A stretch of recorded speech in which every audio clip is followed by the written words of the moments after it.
All right, going to the first question in our study guide on the dream of empires. Why did God give this Babylonian king this dream? It says, there is a God in heaven who reveals, what's it say there in yellow? Secrets. And he's made known to King Nebuchadnezzar what will be in the what days? Latter days. So this dream is talking about what? The future. It says he, through this king, is revealing something that is coming in the future. And the Lord chose to give this dream to Nebuchadnezzar, and then he ultimately calls a Hebrew prophet who reveals what is coming. And just like the Pharaoh of Egypt had a dream, and he didn't know what the dream meant. And he ultimately had to call his wise men, and they didn't know what the dream meant. Finally, there was a Hebrew that was in prison, and he was able to interpret the dream, even though he was a captive in that land. Well, this sort of repeats itself in the story here that we find in Daniel. Now, I tell you what, before I get to the second question, let me read the first few verses right from the Bible. I get dependent sometimes on the screen. And if you have your Bibles, you can turn to Daniel 2. I'm going to read the first few verses here. Now, in the second year of Nebuchadnezzar's reign, Nebuchadnezzar, he's the king, had dreams, and his spirit was so troubled that his sleep left him. Then the king gave command to call the magicians, the astrologers, the sorcerers, and the Chaldeans to tell the king his dream. So they came and stood before the king, and the king said to them, I've had a dream, and my spirit is anxious to know the dream.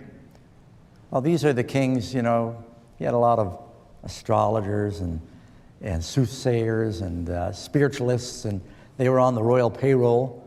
And in Babylon, they had a lot of them back then. Even in the time of Jesus, you remember it says the Magi came from the east. They came from Mesopotamia. They were more astronomers than astrologers. That came because they saw the star. But the king not only had astronomers, he had a lot of astrologers that were looking for their lucky stars.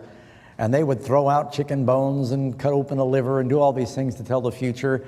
They claimed to have supernatural wisdom. So the king said, okay, time for you to earn your pay. I've had this dream. It was three-dimensional. It's very real, very vivid. There's something in it. God is trying to tell me something. What's the message? And they said, okay, let the king tell us the dream, and we'll tell the interpretation.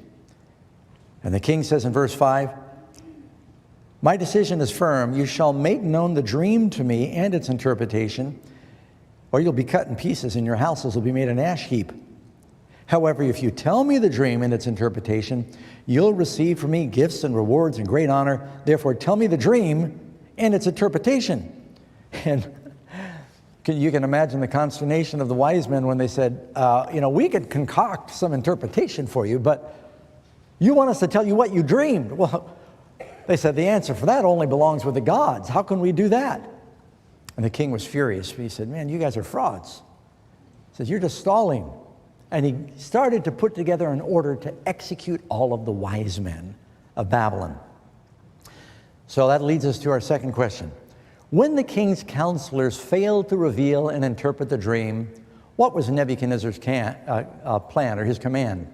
The king gave the command to do what? To destroy, execute all of the wise men in Babylon. Now that always seems like a bad idea. If you execute all the wise men, what do you have left? You know that during the persecution of the Huguenots in France, they had some of the best diamond cutters and the best watchmakers were in France. But when that persecution arose, they all fled and they went to Switzerland. And now when you want to buy an expensive watch, where are they made? So they chased them all out. That's happened many times in various government histories.